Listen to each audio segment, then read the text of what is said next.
Buenos días y bienvenidos a Ampliación de Noticias. Son las 8:07 de la mañana. Comenzamos nuestro programa como cada día con Patricia del Río. Buenos días, Patricia. Muy buenos días. ¿Cómo están todos, Fernando, Jaime? Con Jaime Chincha. Buenos días, Jaime. Fernando, Patricia, ¿cómo estás? Amigos, bienvenidos a Ampliación de Noticias. Tenemos muchas informaciones que dar hoy y naturalmente estableceremos, como los días pasados, comunicación telefónica con Curitiba, a donde llega nuestro enviado especial Víctor Reyes.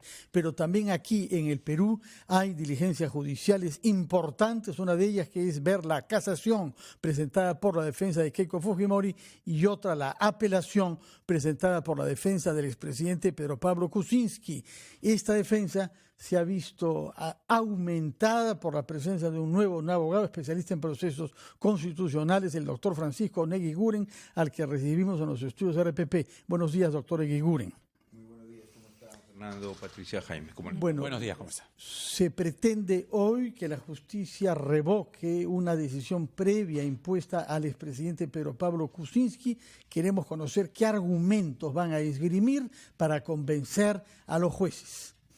Sí, esperemos que la sala revoque el mandato de prisión preventiva y lo sustituya por una medida alternativa igualmente eficaz, pero más proporcionada, acorde con la situación del caso y del imputado Pedro Pablo Kuczynski.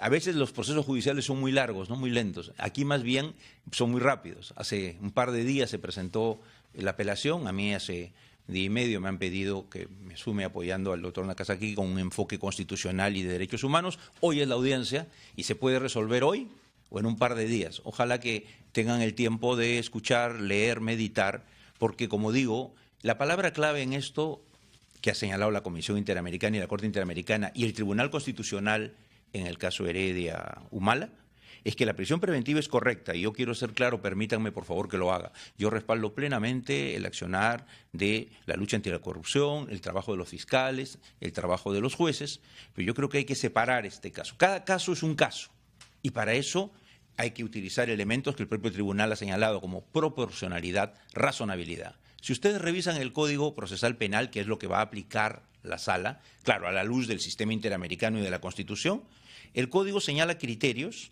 para cuándo procede una prisión preventiva. Y salvo el tema clarito de que la pena pedida de más de 4 años, los otros dos aspectos son muy importantes y de análisis y evaluación.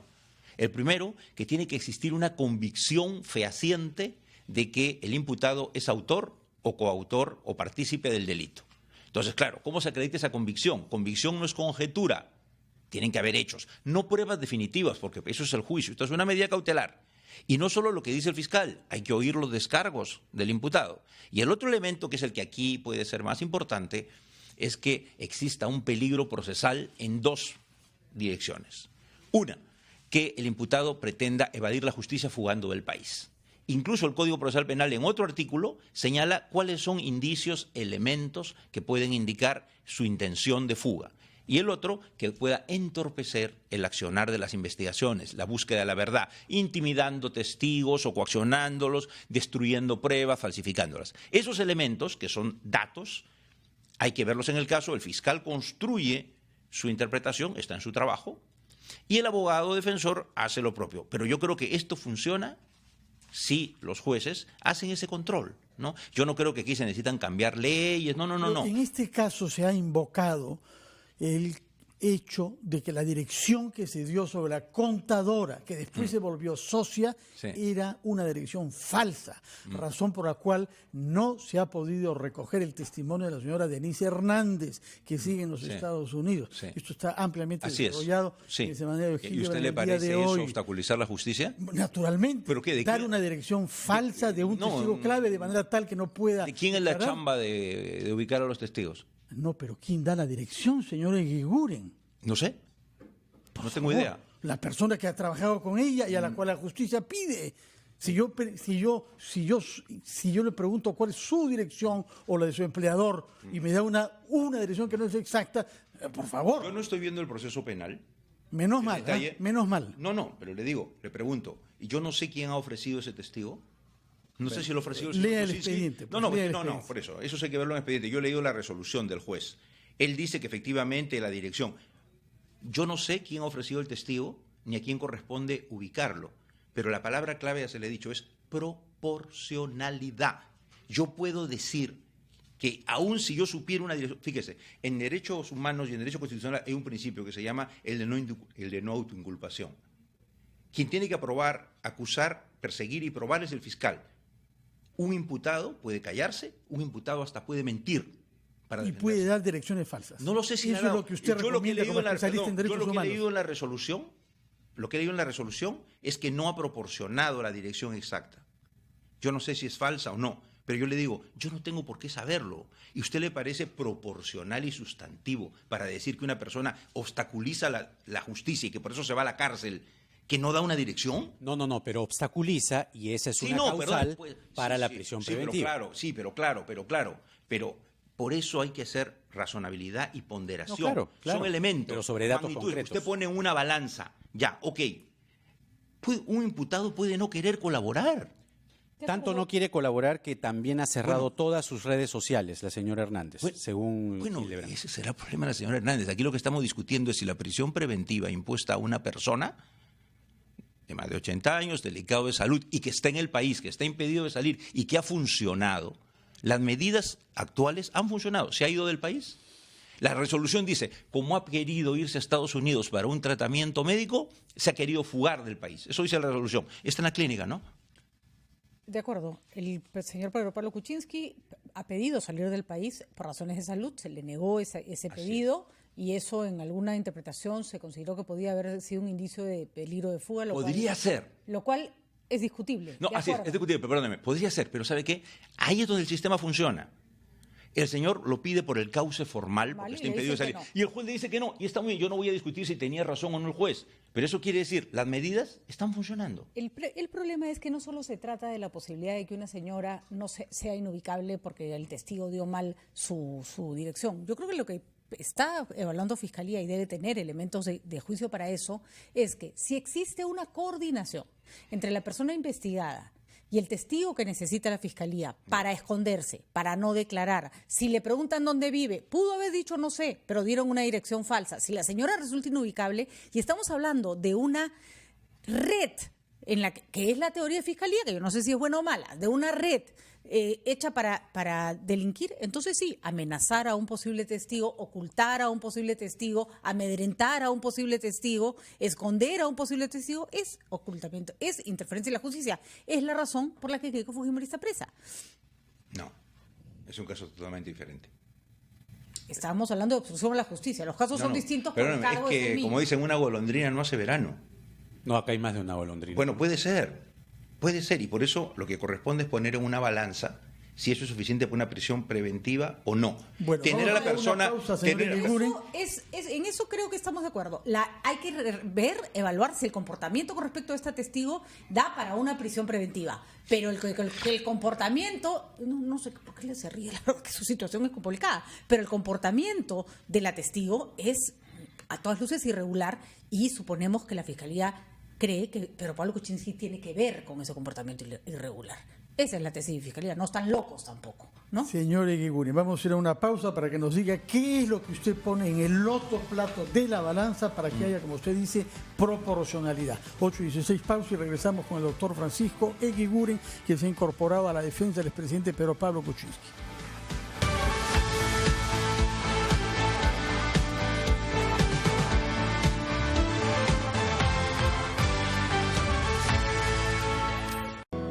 Y luego te besé y me BBVA Continental presenta 4 latidos.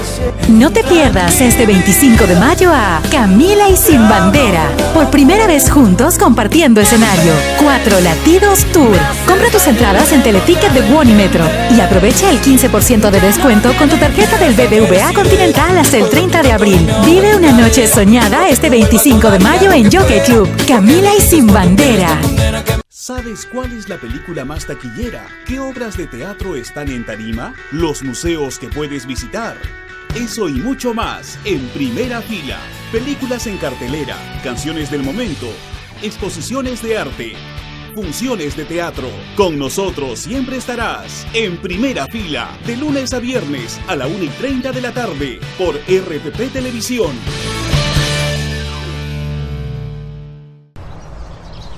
Radio Oxígeno.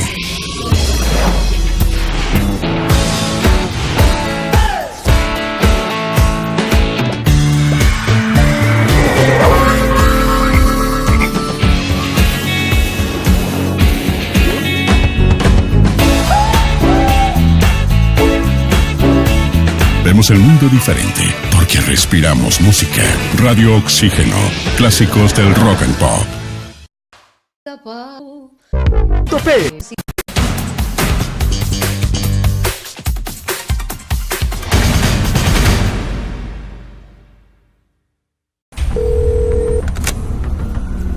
Tres sujetos armados nos están asaltando.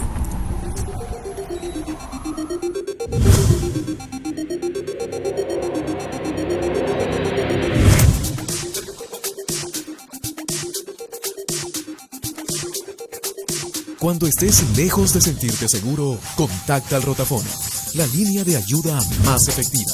Llámanos al 438-8008. Contáctanos a nuestro WhatsApp 951-431-013 o encuéntranos en Facebook y Twitter usando el hashtag Rotafono.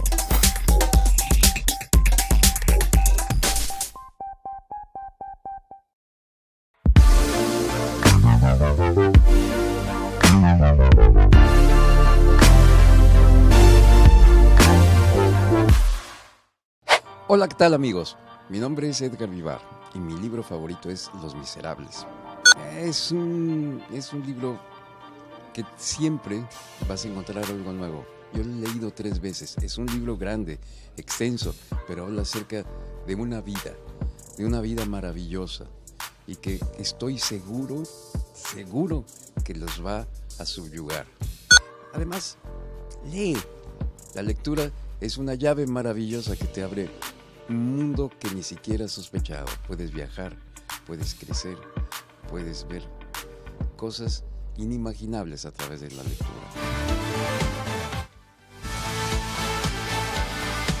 Son las 8:20 de la mañana, estamos entrevistando al doctor Francisco Eguiguren, quien ha sido ministro de Justicia y presidente de la Comisión Interamericana de Derechos Humanos y que ahora actúa como miembro de la defensa técnica del expresidente Pedro Pablo Kuczynski. Nos ha dicho usted que hace falta que haya un criterio de proporcionalidad en las decisiones de la justicia y por eso queremos saber cuáles elementos deben ser puestos en el otro platillo de la balanza para que los jueces adopten una decisión que es la que ustedes están pidiendo, tengo entendido, la de prisión domiciliaria y no prisión preventiva en una cárcel.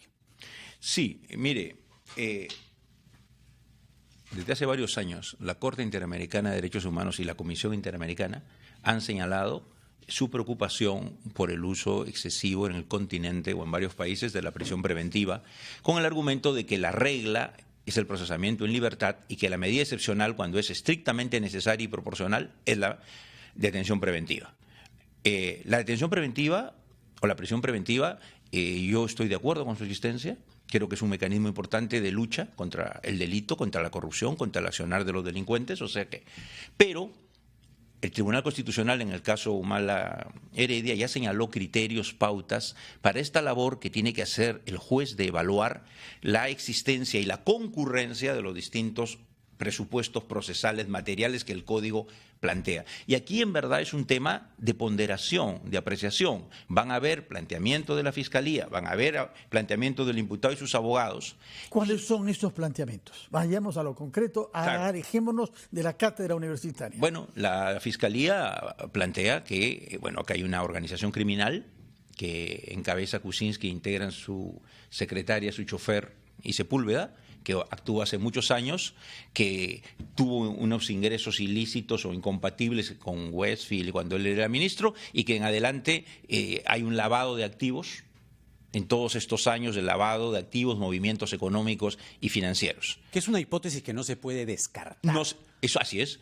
Ahora, ¿no? Es distinto. Es una hipótesis, así es eso. Así es, pero fíjese, Jaime, el Código usa la palabra convicción. No usa la palabra hipótesis. Por supuesto que para investigar tengo hipótesis, y está bien tener hipótesis y tengo indicios, pero el Código usa la palabra convicción fehaciente. No es lo mismo, ¿no? Ya. Luego, lo mismo pasa con el tema que hemos estado conversando antes de los peligros procesales. Sí, pero permítame antes de eso. Sí. Entiendo perfectamente sus argumentaciones en base al código, etcétera. Pero hablar de excesos de la prisión preventiva en el caso Lavajato es bien delicado. Yo no digo que hay excesos. Ciertamente, no, es que comenzó usted diciendo que a la Comisión Interamericana y la Corte Interamericana sostienen que se está usando. Pero también he dicho que estoy de acuerdo con la prisión preventiva en general. Claro, pero en los casos en los que expresidentes, personas con mucha influencia, con mucho poder, con mucha capacidad de poder fugarse y hacer otras barbaridades que ya sabemos, evidentemente la Fiscalía tiene que tomar medidas drásticas. Sí, lo entiendo. Sin embargo, en el caso de Pedro Pablo Kuczynski, usted además ha entrado bajo fortalecer el equipo legal desde los derechos humanos. ¿Cómo va a hacer usted esta excepción, en mi juicio? Porque ciertamente, como le repito, las prisiones preventivas contra expresidentes tienen asidero. No, es que, a ver, una de las cosas que, por ejemplo, ojalá que pueda ser corto y explicarlo. Por ejemplo, en Argentina, la Comisión y la Corte Interamericana ya han sido claras. En Argentina, por ejemplo, para imputaciones de de narcotráfico, prisión preventiva automática y no liberación. La Comisión y la Corte ya han dicho, tú no puedes imponer una prisión preventiva automática por la imputación de un delito. Tienes que ver la situación procesal del caso y la conducta del imputado. Y no es compatible con la Convención que a un determinado delito se le imponga necesariamente prisión preventiva. La prisión preventiva tiene que ver con elementos de la conducta procesal o del riesgo y del caso. No, perdón. El derecho se hace de doctrina. Pero eso Hay un tema de salud que me interesaría que usted desarrolle. Yo le quiero decir, por eso, es que no es solo la salud, no es que solamente esté enfermo. Pero es importante. Por supuesto, yo le digo, si hoy día confirma, o esperamos que no, la sala, la prisión preventiva, ¿es factible llevarlo, sacarlo de la clínica de cuidados intensivos y meterlo en la cárcel? No, ¿no es cierto? No, sería no solamente un disparate, sino sería absurdo. No creo que Muy bien, entonces, a ver, elementos fácticos. La respuesta que tiene que dar al evaluar este caso la judicatura es: el señor Kuczynski está siendo imputado, tiene un conjunto de restricciones, no puede salir del país, etcétera. Esas medidas, en mi opinión, han venido funcionando. ¿Qué gana? ¿Qué es indispensable? ¿Por qué es indispensable, proporcional y razonable, y no exagerado, que para continuar con las investigaciones tenga que estar en la cárcel 36 meses? Porque la regla es la libertad. La prisión preventiva es cuando la persona o se va a fugar o es un peligro para la sociedad y para la investigación porque está amedrentando testigos. Esos argumentos que usted presenta, que son válidos, lógicos, que han presentado todos los abogados con respecto a todos los otros que están con prisión preventiva, no han sido suficientes para la justicia peruana y no han sido suficientes para Pedro Pablo Kuczynski, a quien le han puesto la preventiva después de la preliminar, aduciendo justamente esos mismos argumentos. La pregunta es, ¿qué suma? ¿Qué elemento nuevo va a sumarse a la petición de que el señor Pedro Pablo Kuczynski pueda irse a una domiciliaria? Que el sistema interamericano es unánime en señalar que se deben utilizar, cuando sea posible y eficaz, medidas alternativas a la prisión efectiva. No está siendo la norma. Y el Perú está obligado al sistema interamericano. Y la Constitución, en el caso Humala Tazo, el Tribunal Constitucional ya lo ha dicho también. ¿Cuáles son los requisitos de la prisión preventiva como medida extrema? Si hay otros caminos, ¿por qué no sirve? La resolución del juez dice, la resolución del juez dice, pero por ejemplo, el impedimento de salida es una medida muy leve. Debe ser sustituida por una medida más intensa para garantizar el proceso, es decir, cárcel. ¿Por qué? No lo dice. Dice, no corresponde, la prisión domiciliaria no es suficiente para el desarrollo del proceso. ¿Por qué? Eso se llama motivación. La resolución adolece de suficiente y adecuada motivación. Lo que pasa, doctor Eguren, permítame preguntarle, es que todo eso ya se sabe. Sí, eso no es novedad.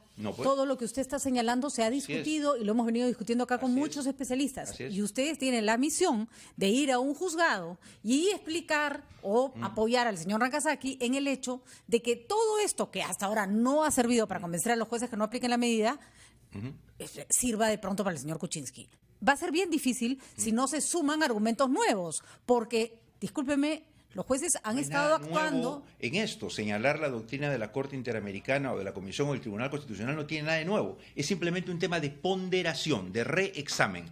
Este es una sala, el otro era un juez. Entonces, la salud del expresidente Kuczynski para usted no es un elemento que debe ser tomado en cuenta. Sin duda, por supuesto que es muy importante. Pero creo que hay que comenzar por ahí. Pero no solo.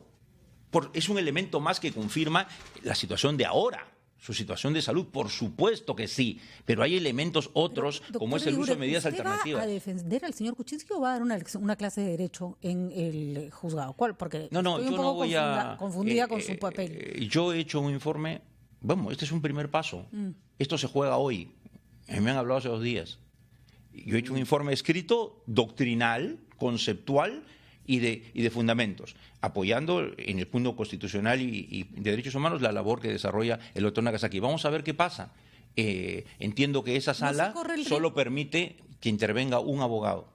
Pero así que yo no voy a intervenir en la audiencia. No se corre el riesgo de que y ojo, que eso es un riesgo importante porque a veces eso ha influido en la decisión de los jueces. A veces se les trata a los jueces y a los fiscales peruanos como si no supieran nada. Como si todo esto que usted está diciendo no lo conocieran. Como si no hubieran tenido todos los mismos años de estudio de derecho que usted. Entonces, estamos hablando con criterios, con ponderaciones, con aplicaciones de criterios. Pero no se les puede tratar como si fueran unos ignorantes. Eso es el derecho. Ponderar, analizar. Yo le digo, y se lo he repetido, creo que lo dije fuera del micro, y lo quiero repetir.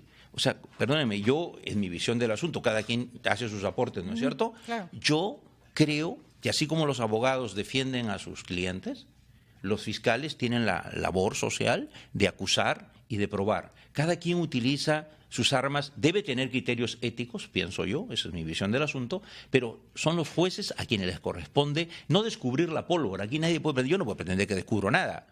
Es simplemente ponderar, decirle, mira, estos son los elementos, tú pones una balanza y será su responsabilidad. Vamos a ver si toman en cuenta sus criterios, que son, hay que decirlo, además, los que están repitiendo los especialistas. Tienen que ser circunscritos concretamente al señor Kuczynski, porque si se habla de la prisión preventiva en general, se puede sentar precedencia sobre otros casos. Por eso, yo he dicho al empezar y lo quiero recalcar, para mí este es un caso particular, si no, yo no estaría interviniendo. De acuerdo. Y lo último, aquí no es tema de Congreso. Aquí no hay que cambiar leyes. Las leyes son jueces. No nos abra otro tema. En eso estamos de acuerdo. Muchas gracias por su presencia, Francisco Eguiguren, abogado, miembro de la defensa técnica del expresidente Pedro Pablo Kuczynski, que a las 9 se dará inicio a la audiencia de apelación. Hacemos una pausa.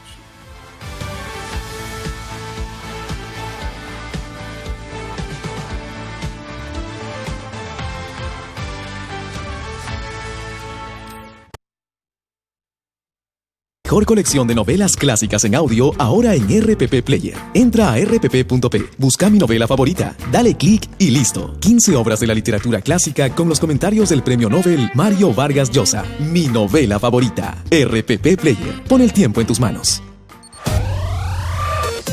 ¿Sabes cuál es la película más taquillera? ¿Qué obras de teatro están en tarima? ¿Los museos que puedes visitar?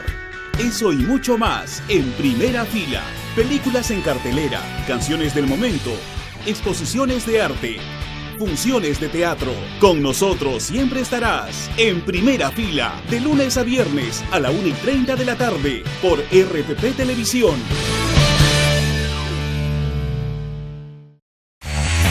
Mantente conectado a la información. rpp.p.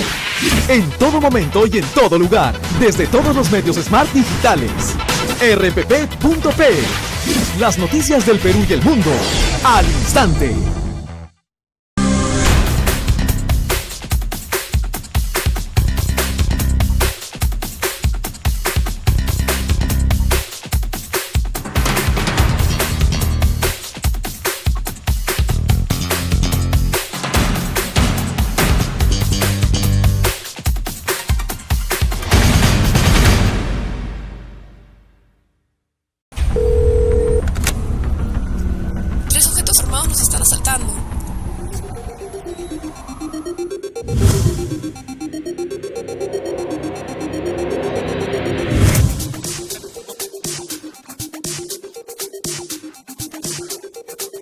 Cuando estés lejos de sentirte seguro, contacta al Rotafono, la línea de ayuda más efectiva.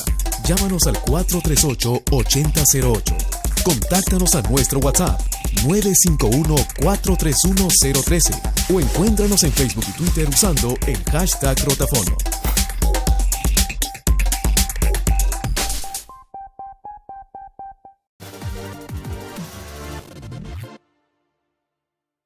Vamos a conversar de inmediato sobre una feria que se realiza en Lima y en varias ciudades del país que busca promover estudios aquí y en el exterior para alumnos de pregrado, posgrado, idiomas.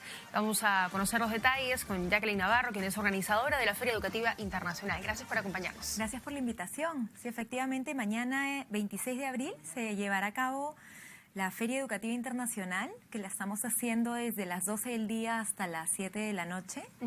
Esperamos a todos los jóvenes que vayan para que tengan que quieran ver toda la información que tenemos sobre intercambio, sobre programas de estudio en el exterior, etcétera, ¿no? En la feria están las universidades, están los representantes y uno puede conversar acerca de las carreras y las opciones que tienen. Claro, ese es el beneficio de estas ferias, que los estudiantes, los chicos, los ejecutivos pueden ir y conversar directamente. Jacqueline, nos venías comentando que de los beneficios que tiene justamente que los alumnos, que los estudiantes o los interesados en estudiar una carrera, un posgrado, tengan contacto directo con las universidades. Sí, es un beneficio de que los alumnos, los chicos, los estudiantes participen en este tipo de eventos y vayan al evento, que es un solo día, porque tienen la información directa de las personas de admisiones de cada universidad. Estamos con universidades de Estados Unidos, estamos con una universidad, la Texas A&M Corpus Christi, que viene con programas de medias becas para estudiantes, tanto de pregrado como posgrado. Muchos estudiantes peruanos están actualmente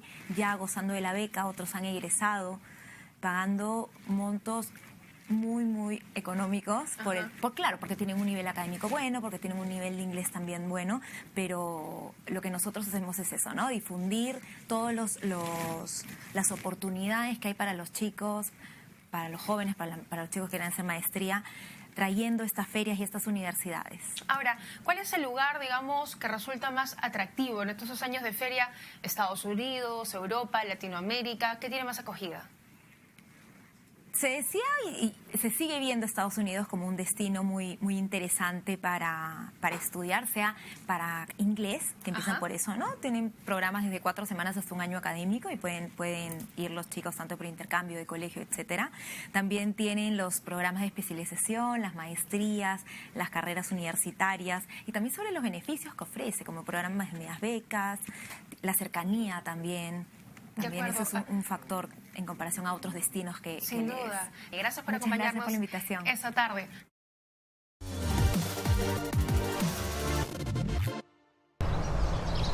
Radio Oxígeno.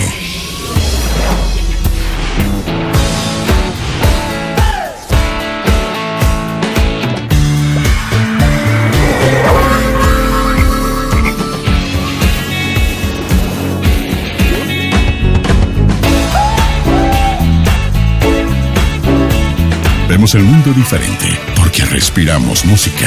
Radio Oxígeno, clásicos del rock and pop.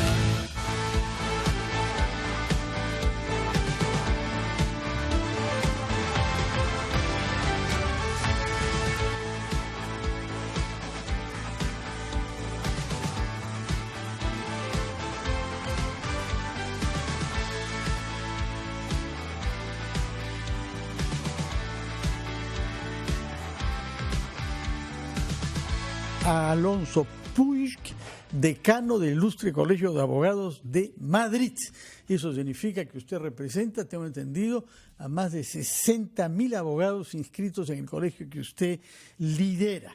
Está en el Perú, donde tiene algunos reconocimientos académicos, pero nos interesa su participación en el Congreso Internacional sobre Arbitraje. Congreso organizado por el Instituto Peruano de Arbitraje. Ese es un primer tema que queremos hablar con usted, porque usted sabe que el arbitraje tiene ahora mala reputación en el Perú. Pero nos interesa también su experiencia con las prisiones preventivas en España y hablaremos, si hay tiempo, sobre las elecciones que tienen lugar en su país el domingo próximo. Buenos días, señor José María Alonso Puig. Muy buenos días. Una pequeña corrección. Sí. Somos más de 77.000. 77.000 abogados en Madrid. Sí, es el ¿Hay otras profesiones también o no? Es el colegio profesional, no solo de abogados, más grande de Europa. Bueno, hay otras profesiones en España también, no todos son abogados, hay otras ¿no? profesiones, Bueno, pero 77. Hay muchos abogados. Hay muchos abogados. ¿No? Muy bien. Si permítanos conversar con un abogado peruano de la selva norte peruana, Jorge Meléndez, que es el vocero de la bancada oficialista de PPK. Nos va a dar algunas explicaciones sobre iniciativas en el Parlamento. Señor Meléndez, buenos días. Todos esos muchachos de ahí. Jorge Meléndez.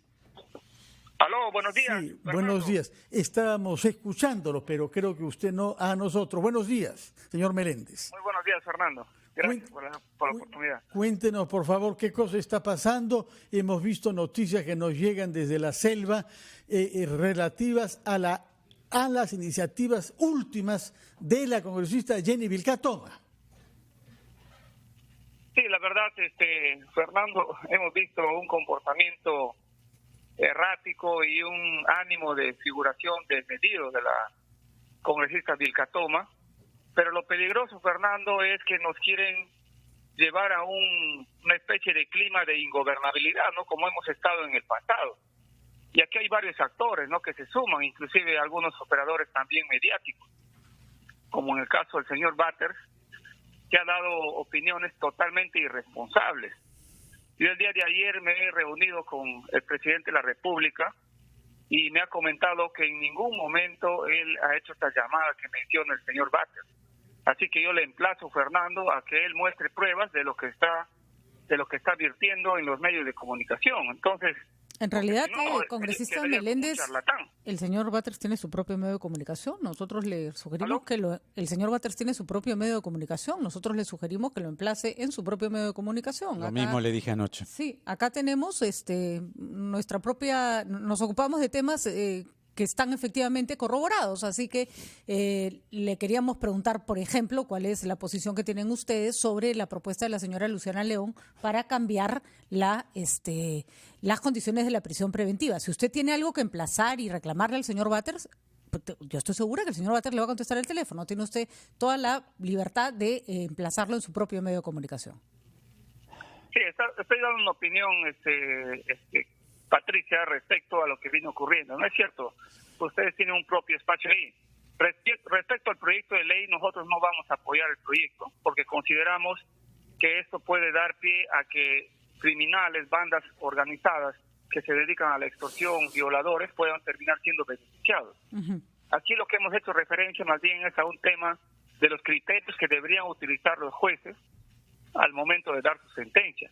Y justamente ayer salió un comunicado del Poder Judicial en donde que se va a convocar a un congreso de jueces supremos y justamente se va a tocar este tema de la prisión preventiva para ver qué criterios se van a tomar en los casos, ¿no? Porque hay diferentes casos, como el caso, por ejemplo, del expresidente Kuczynski, que es una persona que está con problemas cardíacos, inclusive expuesto a que ocurra cualquier desgracia con él, a pesar de que su abogado había pedido comparecencia restringida para que pueda acudir desde su domicilio.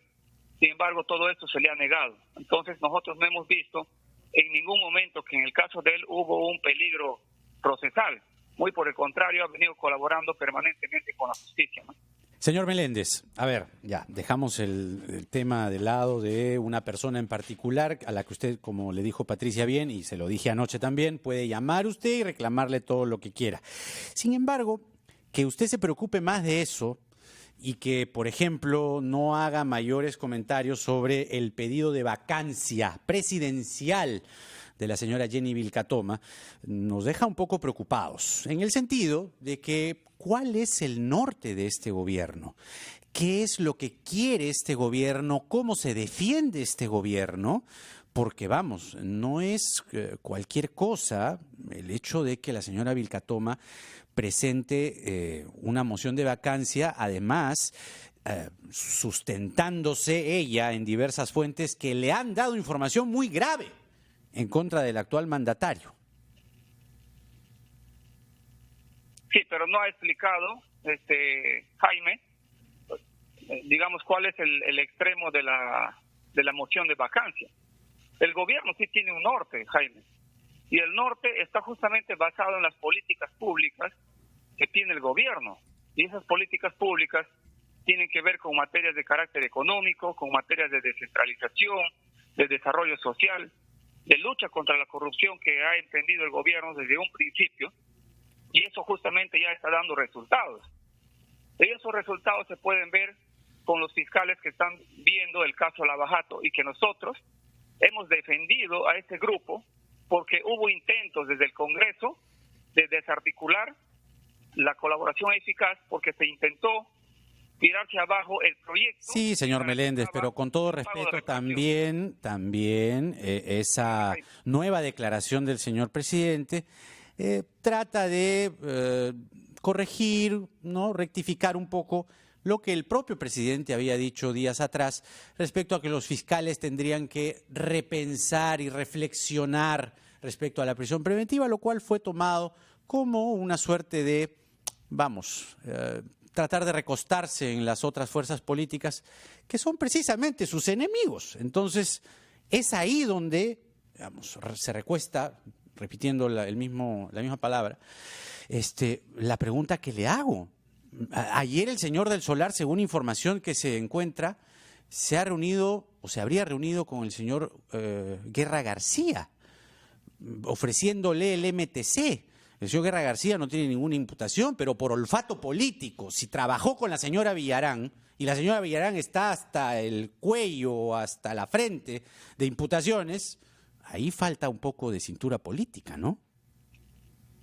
Sí, al final, en la tarde, Jaime, se van a conocer los nombres. Yo entiendo que el despacho del presidente, sus asesores están trabajando en filtrar los nombres, las propuestas que hay, para que sea una persona pues intachable, honorable y que tenga experiencia en el Ejecutivo.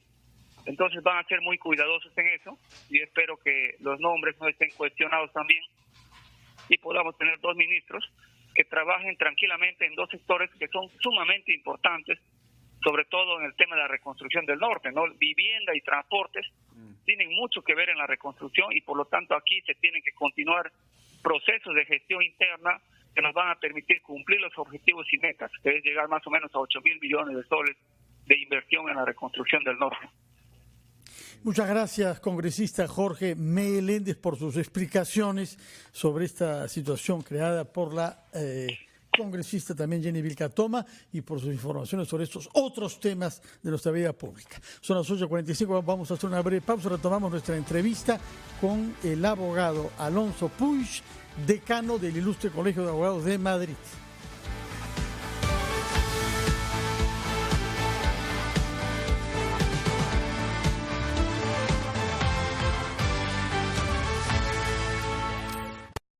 Un día como hoy llega gracias a Universidad Continental, la universidad de la Cuarta Revolución Industrial, con el ecosistema digital más completo para el aprendizaje.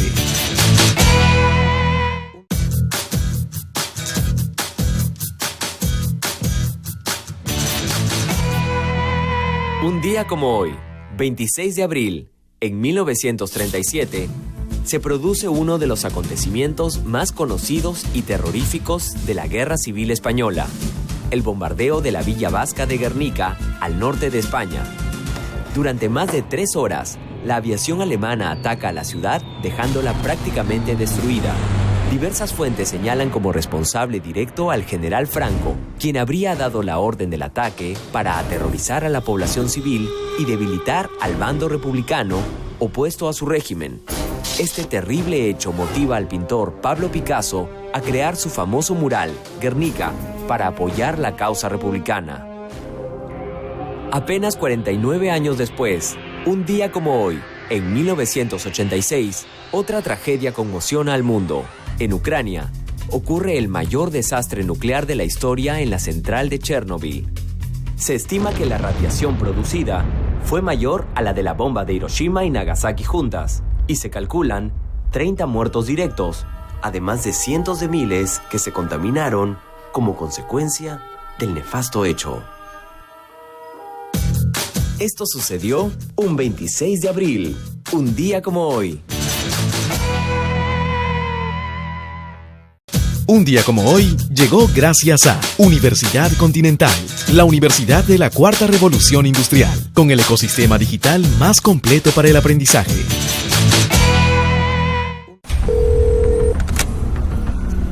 Tres sujetos armados nos están asaltando.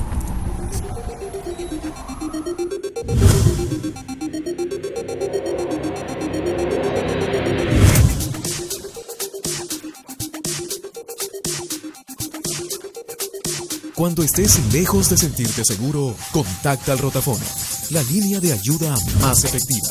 Llámanos al 438-8008. Contáctanos a nuestro WhatsApp 951-431-013 o encuéntranos en Facebook y Twitter usando el hashtag rotafono.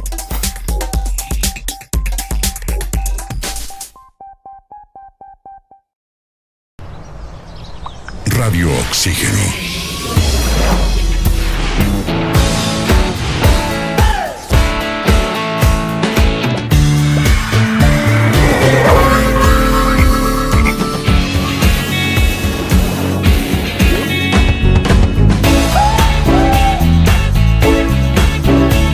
Vemos el mundo diferente porque respiramos música.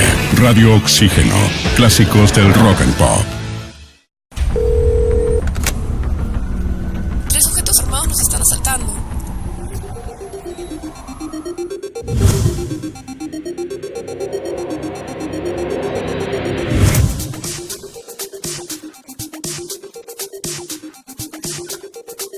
Cuando estés lejos de sentirte seguro, contacta al rotafono, la línea de ayuda más efectiva. Llámanos al 438-8008. Contáctanos a nuestro WhatsApp 951-431-013 o encuéntranos en Facebook y Twitter usando el hashtag rotafono.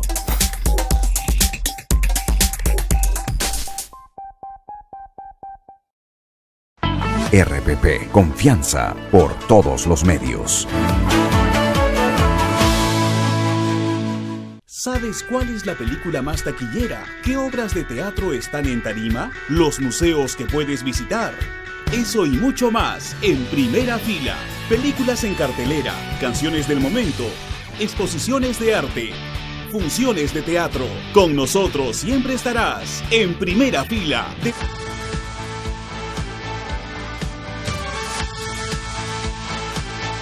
Son las 8:50, retomamos nuestra conversación con el abogado español, decano del Ilustre Colegio de Abogados de Madrid, señor Alonso Puig, que ha venido al Perú a un congreso internacional sobre arbitraje. Así es. Convénzanos, por favor, de que fue buena la idea de desarrollar el arbitraje para aligerar la carga procesal de la justicia ordinaria.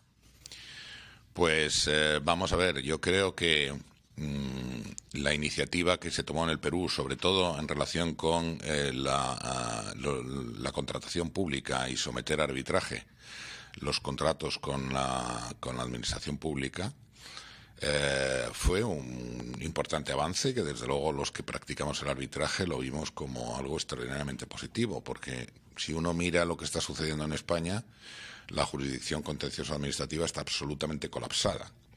Y hay miles de millones de euros que están ahí pendientes de decidir de hacia dónde van, si hacia el Estado o hacia el contribuyente o hacia el ciudadano, ¿no? Si acá eso pudo decidirse relativamente con rapidez, es porque se pagaron sobornos a los árbitros de una manera sistemática. Lo sabemos ahora de una manera confirmada por las declaraciones de quien pagó esos sobornos, Jorge Barata, superintendente de Odebrecht. Ya, vamos a ver, efectivamente he conocido que hay supuestos donde se alega que ha habido corrupción o pago de los árbitros. Lo que pasa es que a mí me gustaría que, en fin, no lanzar un mensaje de pesimismo en relación con todo el arbitraje. Hay miles de asuntos que se están tramitando y, por lo que yo tengo entendido, solo son algunos casos. Los más graves, los más importantes, los más importantes, pero hay miles de asuntos que se están tramitando en el Perú por vía arbitral que, sin embargo, no tienen este problema. Hay un tema interesante además, no necesariamente que hubieran ido por justicia regular hubiera garantizado que no hubiera habido corrupción, que es una razón por la cual se crearon también los arbitrajes. Sí. La pregunta sí podría ser más bien cómo transparentar los procesos de arbitraje para que no ocurran cosas como estas. ¿Qué mecanismos de control existen, por ejemplo, de pronto en España, que podríamos importar para que no ocurran cosas como estas? ¿Se llevan registros? ¿Hay cierta coherencia en la decisión de los árbitros? ¿Hay algún organismo que mire lo que está ocurriendo? ¿Cuál es la mecánica? Bueno, vamos a ver. En España tenemos, sobre todo me refiero al arbitraje institucional, que llevan en las instituciones arbitrales. Primero, mecanismos de control a la hora de elegir los árbitros. Todo esto viene a cuento de que en el año 2011 se estableció en España que las Cortes arbitrales eran corresponsables con los árbitros de las actuaciones de malpractice que pudieran hacer. Importante. Que las Cortes arbitrales y se obliga por ley a que tanto el árbitro como la Corte tengan un seguro de responsabilidad civil. Está bueno. Eso es obligatorio. Porque no se deja responsabilidades personales, ¿no? Que es lo que acrecienta la corrupción. No es una responsabilidad personal, es una responsabilidad de todos, ¿no? Entonces, por tanto, las Cortes arbitrales se preocupan mucho de que los árbitros que se eligen sean árbitros adecuados. Se revisan los laudos en muchas cortes antes de que sean emitidos para ver si hay alguna cosa extraña.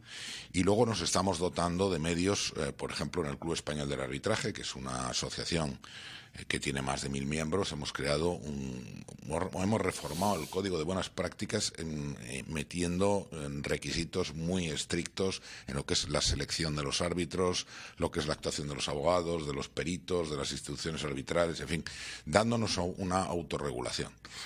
Porque yo siempre he sostenido que el arbitraje vivirá mientras sea creíble o mientras la gente tenga confianza en la institución. Es que ese es el problema. Si con se lo pierde con lo que ha pasado y con lo que se ha confirmado ayer, hay ciertamente un golpe muy fuerte a la imagen del arbitraje en el Perú. Lo que usted está diciendo de poner en paridad lo que pasa en una corte judicial versus una corte arbitral, ciertamente es interesante y es una idea que bien se podría recabar aquí. Pero, por ejemplo, Odebrecht, por ponerle un caso nomás, de 42 procesos arbitrales en un espacio de tiempo, ganó 35. Así, sin más. El Estado no logró un centavo en favor de sí, en favor finalmente de todos. ¿Usted tiene algún caso que nos pueda, digamos, compartir que tenga esta magnitud? ¿O le volteo la pregunta?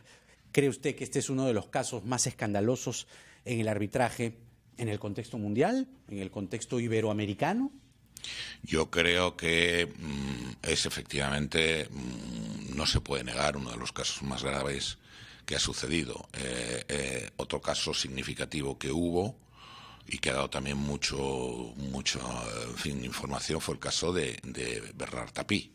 En Francia. Ese fue un caso muy significativo, pero fuera de ese caso, en el que, hay que decirlo, tuvo que ver como aval la que hoy es directora del Fondo Monetario Internacional, señora Lagarde. Exactamente. Y bueno, y de hecho le abrieron una investigación penal en Francia a Christine Lagarde, ¿no? Fuera de eso, es verdad, no se puede negar. Esto de Odebrecht es algo que no es habitual que suceda. Ahora, hay dos formas de elegir árbitros, digamos. Sí. Existen profesionales que están ahí, que pueden ser escogidos como árbitros, que son abogados, que dependen de determinadas instituciones, y hay instituciones que ofrecen el servicio de arbitraje, tienen a sus árbitros registrados y se hacen, supongo, responsables de también la idoneidad de las sanciones o las decisiones de estas personas. ¿Es igual en España o todo árbitro tiene que estar de alguna manera institucionalizado dentro de alguna institución que avale su comportamiento? ¿Cuál de los dos sistemas es preferible? ¿Puede cualquier profesional con cierto conocimiento del tema ser llamado como árbitro? ¿Cuál debiera ser el mecanismo? Vamos a ver, hay dos sistemas. Un sistema de listas cerradas de árbitros, que hay algunas cortes en España que lo tienen y por tanto antes de poder entrar a formar parte de esas listas de árbitros hay un examen de idoneidad de la persona. tanto de idoneidad profesional como de probidad moral, y entonces en ese caso pues hombre, es muy raro que se vaya a producir una circunstancia extraña. Hay otros casos donde se tiene listas abiertas, como puede ser, por ejemplo, en la Corte de Arbitraje del Colegio de Abogados de Madrid, ¿no? No podemos hacer listas cerradas porque los abogados pues dirían, sí que los hemos distribuido por especialidades a los que han solicitado el incorporarse a la lista de árbitros. Y lo que hacemos en la Corte de Arbitraje de Madrid, y hacen otras cortes, como la Corte de Arbitraje de la Cámara de Comercio de Madrid, es antes de que el laudo salga, se manda un borrador a los servicios de la Corte que lo revisan para ver si ven alguna cosa rara. Es decir, o que hay falta de motivación, o que hay situaciones de incongruencia, o que no está suficientemente justificado.